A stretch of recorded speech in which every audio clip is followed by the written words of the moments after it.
3 tips before buying a home. Are you thinking of buying a home in 2021? First off, that's great news. One of the biggest indicators that you will become wealthy is home ownership. Also, it's the American dream. Before you begin your home buying journey, there are a few hurdles you'll need to jump over. Hi, I'm Cindy Paulson, broker owner of the Real Estate Housewives. Today, I'm going to give you the inside scoop on what it really takes to own a home. Overall, the necessary steps to get you off and running to get you your dream home can be grouped into 3 major steps. Number 1, make sure you have all the required documents in order.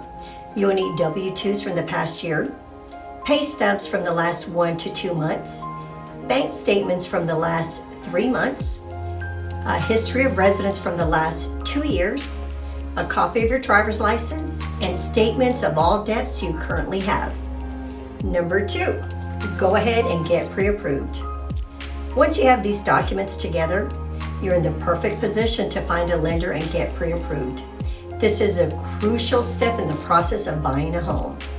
Your pre-approval will give you a solid price range that you can shop for, and it will give you powerful ammunition to get an offer in a house before another buyer does. The last thing you want is to find your dream home, try to get it under contract, and get delayed because you're not pre-approved.